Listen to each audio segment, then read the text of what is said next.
Hello everyone. Let's continue the further topics weather and climate. It is going to rain today. क्या आज बारिश होने वाली है? Will it be bright and sunny today? क्या आज bright और sunny day होगा? How many times have we heard this from anxious cricket fans speculating the fate of one day match? पता नहीं कितनी बार हम लोगों ने ये क्रिकेट फैंस से सुना होगा। जैसे बारिश होने लगती है तो मैच बंद हो जाता है और फिर बारिश रुकने के बाद कुछ टाइम बाद फिर से मैच स्टार्ट हो जाता है। ऐसे ही मौसम पे कुछ चीज़ें डिपेंड करती हैं। If we imagine our body to be a radio and the mind its speaker, अगर हम इमेजिन करते हैं कि हमारी बॉडी जो है वो रेडियो है एज लाइक और माइंड स्पीकर है, whether it's something that fiddle with its control no, fiddle in the sense sarangi, no in the sense जो उसको कंट्रोल करता है। Weather is this hour to hour, day to day condition of the atmosphere. Hour to hour in the sense हर घंटे मौसम बदलते हैं। कभी कभी सनी डे होती है, कभी कभी रेनी डे हो जाती है, तो डे टू डे भी कंडीशन चेंज होती रहती है। तो जैसा भी एटमॉस्फेयर की कंडीशन होती है वही वेदर होती है। A hot or humid weather may make one irritable. A pleasant breezy weather may make one cheerful and even plan for outing. एक हॉट और ह्यूमिड वेदर हमें इरिटेट करता है और प्लीजेंट ब्रीजी वेदर जो है वो हमें चीरफुल और एवन प्लान फॉर आउटिंग, यानी कि हमारे लिए वो बाहर जाने का प्लान भी बना सकता है, क्योंकि वो बहुत ही सुहाना वेदर होता है। ठीक है, weather can change dramatically from day to day, weather change होते रहते हैं day to day. However the average weather condition of a place for a longer period of time represent the climate of a place.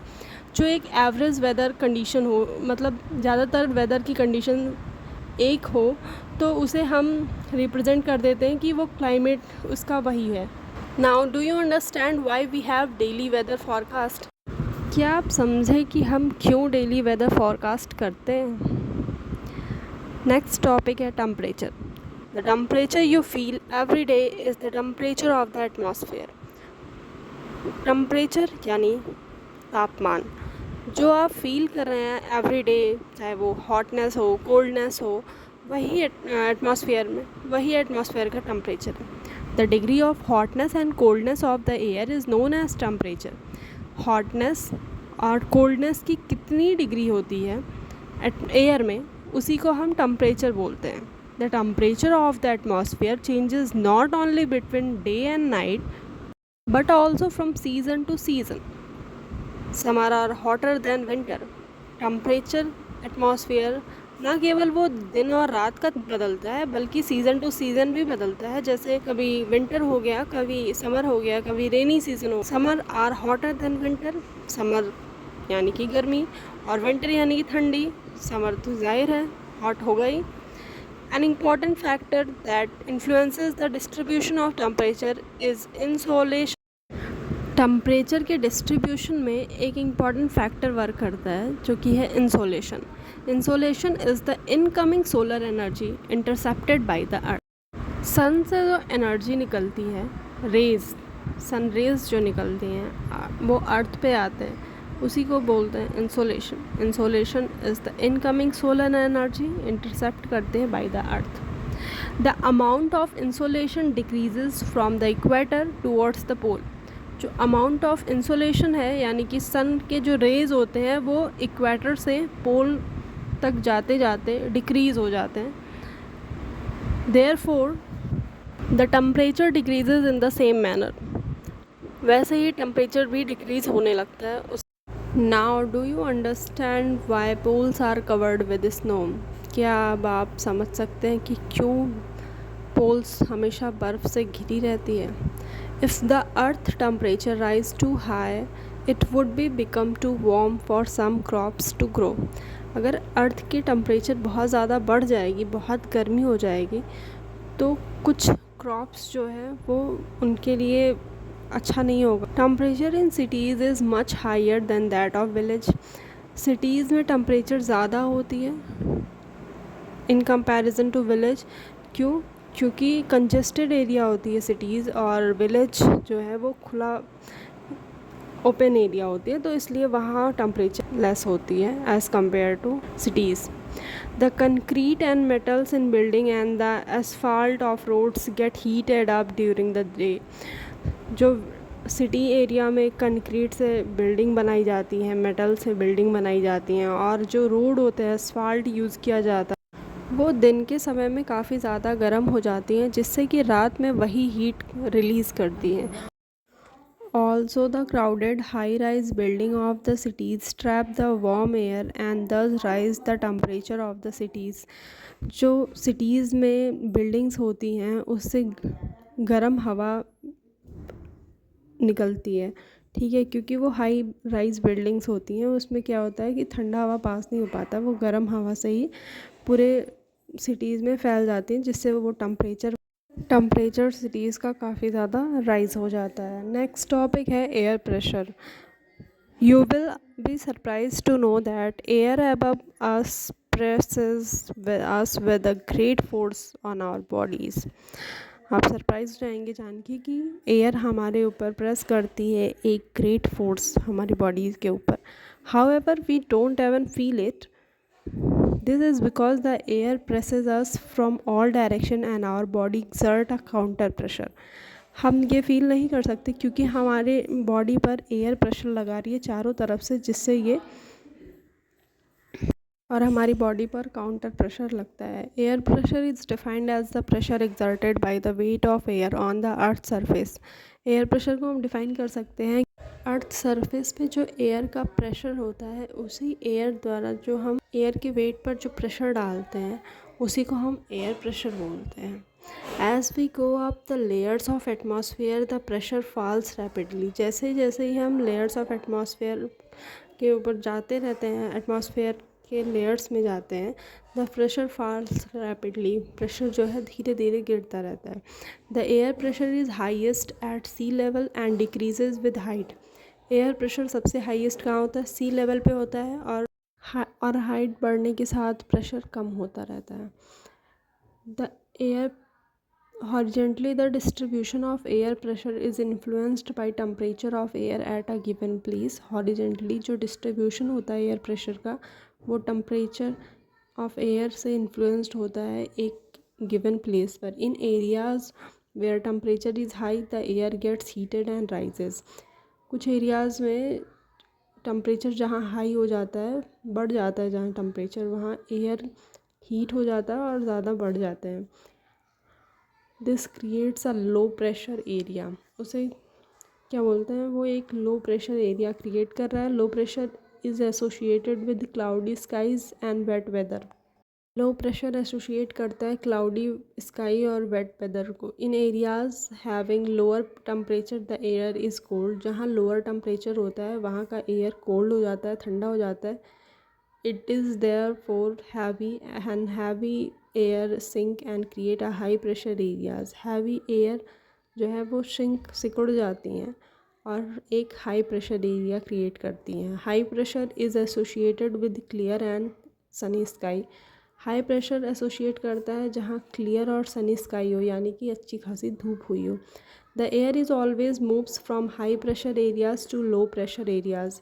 Air हमेशा high pressure से low pressure areas में ही move करता है, यानी कि जहाँ गर्म है वहाँ से वो ठंडे की तरफ मूव करने लगता है. नेक्स्ट टॉपिक है wind. The movement of air from high pressure area to low pressure area is called wind. जो मूवमेंट है एयर का वो हाई प्रेशर एरिया से लो प्रेशर एरिया की साइड अगर जाएगा तो उसे हम क्या बोलेंगे? विंड बोलेंगे. You can see wind at work as it blows dry leaves down the pavement or uproots trees during a storm. आप देख सकते हैं wind at work it blows dry leaves down. पेड़ों से ये पत्तियाँ, सूखी पत्तियाँ गिरा देती हैं. पेवमेंट और अप्रूट ट्रीज ड्यूरिंग अ स्टॉर्म के टाइम पे, यानी कि जब काफ़ी अच्छे से तूफ़ान आने लगता है तो पेड़ों को ही उखाड़ के फेंक देती हैं. Sometime when the wind blows gently, you can even see it blowing away smoke or fine dust. कभी कभी क्या होता है कि हवा जो है बहुत थोड़ा धीमे चलती है, तो जिससे कि आप देख सकते हैं कि हवा में अपने साथ वो डस्ट पार्टिकल्स और धुएं की तरह ले जाती है. At time wind can be so strong that is difficult to walk against it. कभी कभी क्या होता है कि हवा इतनी तेज़ हो जाती है कि आपको उसके अगेंस्ट वॉक करना भी बहुत डिफ़िकल्ट हो जाता है। You must have experience it is not easy to hold an umbrella on windy day. आपने ये ज़रूर एक्सपीरियंस किया होगा कि जब विंडी डे होती है तो उसमें अम्ब्रेला पकड़ना बहुत हार्ड हो जाता है। Think of some other example when strong wind have created problems for you. कुछ और एग्जांपल्स आप सोचिए जब स्ट्रॉन्ग विंड आपके लिए कुछ प्रॉब्लम क्रिएट कर रही हो। Wind can B broadly divided into 3 types: permanent wind, seasonal winds, local wind. Permanent winds is the trade wind, westerlies and easterlies are the permanent wind. These blows constantly throughout the year in a particular direction. Permanent wind मतलब ये होता है कि जो trade होता है winds, trade winds होती हैं वो वेस्टर्लाइज और ईस्टर्लाइज यानी कि वेस्टर्न और ईस्टर्न डायरेक्शन में ही परमानेंटली ये विंड चलती रहती है कॉन्स्टेंटली पूरे साल, ठीक है, इस पर्टिकुलर डायरेक्शन में। Seasonal winds, these winds changes their direction in different season, for example monsoon in India. ये विंड अपनी डायरेक्शन को चेंज कर लेती हैं डिफरेंट सीज़न के according. For example monsoon in India, India में जो मानसून होता है उसमें भी विंड्स टाइम पे चेंज होती रहती हैं। Local winds, these blow only during a particular period of the day or year in a small area. Local wind क्या है, ये तभी बहती है एक particular periods of the day, मतलब दिन या साल के एक पर्टिकुलर पीरियड में ही ये विंड चलती है एक स्मॉल एरिया पे। For example land and sea breeze, land और सी ब्रीज एक अच्छा एग्जांपल हो गया। Do you recall the hot and dry local wind of northern plains of India, it is called लू। गर्मियों में क्या चलती है हमारे यहाँ, लू चलती है, स्पेशली इन नॉर्दर्न प्लेन यानी कि उत्तर प्रदेश बिहार साइड, ठीक है। साइक्लोन नेचर फरीज, साइक्लोन की स्टोरी आप पढ़ेंगे क्या। Odisha, located on the eastern sea coast of India, is prone to cyclone that originate in Bay of Bengal. Orissa जो कि इंडिया के ईस्टर्न सी कोस्ट पार्ट में लोकेटेड है, वो वहाँ साइक्लोन ओरिजिनेट हुआ था बे ऑफ बंगाल से 18 अक्टूबर 1999 के दिन। Cyclone hit 5 district of the state. उस उड़ीसा के 5 डिस्ट्रिक्ट्स को हिट किया था साइक्लोन ने। Another super cyclone occurred on 29 अक्टूबर 1999। दूसरा सुपर साइक्लोन आया था 29 अक्टूबर 1999 को, that devastated large portion of the state, जो कि सब काफ़ी ज़्यादा बर्बादी करके गया था स्टेट्स के। The damages caused were mainly due to 3 factors. 3 factor से ये डैमेजेस हुए, एक wind velocity, rain and tidal surge. पहला विंड वेलोसिटी, दूसरा रेन और तीसरा क्या है, tidal surge. The winds of up to 260 kilometre, winds जो है वो 260 किलोमीटर थी per hour, lasted for over 36 hours, 36 घंटे। These high velocity wind uprooted trees and damages the कच्चा हाउस। ये वेलोसिटी ऑफ विंड जो थी, जो स्पीड थी वेलोसिटी विंड की, वो पेड़ों को उखाड़ फेंक रही थी, कच्चे घरों को ख़राब कर दे रही थी। Roof top of several industrial shades and other houses were also blown up. Industries के छत उड़ गए थे, हाउसेस, कुछ घर भी उड़ गए थे। पावर सप्लाई और टेलीकॉम लाइन अच्छी तरीके से ही ख़राब हो गई थी। Heavy rain occurred under the influence of the cyclone for 3 days continuously. 3 दिन तक लगातार भारी बारिश हो रही थी। These rains led to the flooding in the major river of Odisha. Orissa की नदियों में इस बरसात की वजह से काफ़ी ज़्यादा बहाव हो गया था, यानी कि कहीं कहीं बाढ़ की स्थिति बन गई थी। The cyclonic winds cause tidal waves that swept 20 kilometre. Cyclonic wind जो थी इसके वजह से टाइडल वेव जनरेट हुआ था ओशियंस में, जिससे वो 20 किलोमीटर की दूरी तक आ गई थी। Inland and brought massive destruction to the coastal areas, coastal areas पे काफ़ी ज़्यादा डैमेजेस क्रिएट हो गए थे। The 7 to 10 meter high tidal wave intruded suddenly and caused massive damages to the standing paddy crop. 7 to 10 metre high tidal wave आया था, जिससे अचानक से आया तो मैसिव डैमेजेस हो गई थी स्टैंडिंग जो पैडी क्रॉप थी, यानी कि धान की जो खड़ी धान की खेती बर्बाद हो गई थी। The cyclone originated as a depression in the gulf of Thailand near east of Port Blair on 25 October 1999 and gradually moved in a north westward direction. Cyclone originate हुआ था as a depression in the gulf of Thailand, Thailand के gulf में, near east port, हाँ east के पोर्ट ब्लेयर में 25 October 1999 gradually, और ये move हुआ था नॉर्थ वेस्ट वार्ड में direction. It intensified into a super cyclone and hit the area between Erasama and Balikuda, और ये सुपर साइक्लोन में कन्वर्ट हो गया और इरासमा और बलीकुदा जो कि उड़ीसा में है, इस एरिया को हिट किया 29 October at 10:30 AM। The super cyclone swept the entire coast of Orissa including the cities of Bhubaneswar and Cuttack, 28 coastal towns. ये सुपर साइक्लोन पूरे इंटायर कोस्ट को ही उड़ीसा के बहा ले गया अपने साथ, कि जिसमें भुवनेश्वर और कुटक और 28 कोस्टल टाउन्स भी थे। About 13 million people were affected, 13 million people इससे अफेक्ट हुए। A large number of livestock were killed, एक लार्ज नंबर में लाइव स्टॉक मर गए। Standing crop of paddy, vegetable and fruits were heavily damaged, paddy vegetable fruits के crop damaged हो गए due to salination caused by tidal surge, salination की वजह से जो कि टाइडल सर्ज से आई हुई थी। Large tract of agriculture plantation have disappeared, काफ़ी लार्ज ट्रैक्ट में एग्रीकल्चर प्लांट्स जो हैं वो ख़त्म हो चुके थे, बर्बाद हो चुके थे। The mangrove forest between Paradip and Konark vanished, जो मैंग्रोव फॉरेस्ट था वो बर्बाद हो चुका था, यानी कि ख़त्म हो चुका था, जो कि कहाँ पारादीप और कोरनाक में के बीच था। नेक्स्ट टॉपिक है moisture. When water evaporate from land and different water bodies, it becomes water vapor. जब वाटर एवापोरेट करता है लैंड से या फिर किसी डिफरेंट वाटर बॉडीज से, तो ये वाटर वेपर बन जाता है। वाटर एवापोरेट करता है इन द सेंस कि जब वाटर मॉइस्चर के रूप में उठ के ऊपर चला जाता है लैंड से या किसी भी ओशियन, लेक, रिवर से, तो वो वाटर वेपर बन जाता है। Moisture in the air at any time is known as humidity, जो एयर में मॉइस्चर प्रेजेंट होते हैं उसे ह्यूमिडिटी बोलते हैं। When the air is full of water vapour we call it as humid. जिस दिन हवा में मॉइस्चर होता है उस दिन हम इसे क्या बोलते हैं, एक ह्यूमिड डे बोलते हैं। As the air get warmer it capacity to hold the water vapour increases and so it became more and more humid. जैसे एयर वार्मर होता जाता है, यानी कि जैसे हवा गर्म हो जाती है, इसकी कैपेसिटी ज़्यादा हो जाती है कि वो वाटर वेपर को और इंक्रीज़ कर देता है, जिसकी वजह से उस दिन वो और ज़्यादा ह्यूमिड हो जाता है हवा।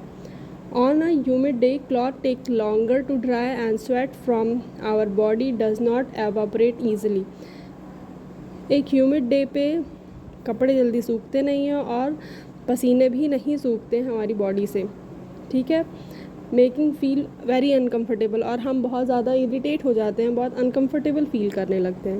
When the water vapour rises it start cooling, जब वाटर वेपर बढ़ने लगता है तो वो ठंडा होना शुरू हो जाता है। The water vapour condense causing formation of droplet of water, water vapour से जब वो वाटर वेपर ऊपर चला जाता है क्लाउड में, तो वो क्या करता है, ड्रॉपलेट ऑफ वाटर के रूप में का फॉर्मेशन लेता है, और वो cloud are just masses of such water droplet. Cloud जो है ऐसे वाटर ड्रॉपलेट्स को अपने अंदर स्टोर करता है। When these droplet of water become too heavy to float in air, जब वो वाटर ड्रॉपलेट बहुत हैवी हो जाते हैं कि अब वो हवा में तैर नहीं सकते हैं, then they come down as a precipitation, तो वो नीचे आ जाता है एज अ प्रेसिपिटेशन, यानी कि वो बारिश के रूप में तब नीचे गिरने लगता है। Jet planes flying in the sky leave a white trail behind them, जब जेट प्लेन स्काई में जाता है तो अपने पीछे एक सफ़ेद कलर का धुआं छोड़ जाता है, the moisture from their engine condense, वहाँ से जो मॉइस्चर आती है वो कंडेंस हो जाती हैं. We see trail of this condensed moisture for some time when there is no air movement to disturb it. हम वो धुआं देख सकते हैं अगर कोई हवा ना चले जिससे कि वो धुआं ख़राब ना हो जाए, लेकिन वो धुआं कुछ ही वक्त के लिए रहता है, उसके बाद ख़त्म हो जाता है. Precipitation that comes down to the earth in liquid form is called rain. Precipitation वो होता है जो कि क्लाउड से नीचे गिरता है, ड्रॉपलेट ऑफ वाटर जिसे अर्थ पे गिरता है लिक्विड फॉर्म में, जिसे हम क्या बोलते हैं, रेन, बारिश. Most of the ground water come from rain water. बहुत सा ग्राउंड वाटर जो है वो रेन वाटर से ही आते हैं. Plants help preserve water. Plants जो है हेल्प करते हैं वाटर को प्रिजर्व करने के लिए. When trees on hill sides are cut, rain water flows down the bare mountain and can cause flooding of low lying areas. जब माउंटेन्स पर ट्रीज़ को काट दिया जाता है तो वहाँ से वाटर सीधा नीचे आ जाते हैं, जिससे कि बाढ़ होने का काफ़ी ज़्यादा खतरा बढ़ जाता है. On the basis of mechanism there are 3 types of rainfall. 3 type के रेनफॉल होते हैं मैकेनिज्म के बेसिस पे. पहला है the conventional rainfall, the orographic rainfall and the cyclonic rainfall. एक कन्वेंशनल रेनफॉल, एक ओरियोग्राफिक रेनफॉल, तीसरा जो है वो cyclonic rainfall. Rainfall is very important for the survival of plant and animals. Rainfall बहुत इंपॉर्टेंट होता है, प्लांट हो या एनिमल, सबके सर्वाइवल के लिए. It brings fresh water to the earth surface. ये हमें फ्रेश वाटर प्रोवाइड करता है अर्थ सरफेस पे. If rainfall is less, water scarcity and drought occur. अगर बारिश ना हो या बहुत कम हो तो पानी की कमी हो जाती है या फिर सूखा पड़ने लगता है. जहाँ बारिश नहीं होती है, बहुत कम मात्रा में होती है, वहाँ सूखा पड़ने लगता है, जैसे कि डिज़र्ट एरियाज़ में. On the other hand, if it is more, flood take place. वहीं दूसरी साइड देखते हैं, अगर बारिश बहुत ज़्यादा हो जाती है तो कभी कभी क्या होता है, बाढ़ की स्थिति बन जाती है. यानी कि अगर बारिश कम होगी तो भी हमें प्रॉब्लम है, बारिश ज़्यादा होगी तो भी हमें प्रॉब्लम है. यानी कि अगर बारिश कम होगी तो सूखा पड़ जाएगा, बारिश ज़्यादा होगी तो बाढ़ आ जाएगा. इसीलिए नॉर्मल बारिश ही ज़्यादा बेहतर है. ये चैप्टर ख़त्म हो गया. नेक्स्ट चैप्टर हम पढ़ेंगे नेक्स्ट वीडियो में. Thank you.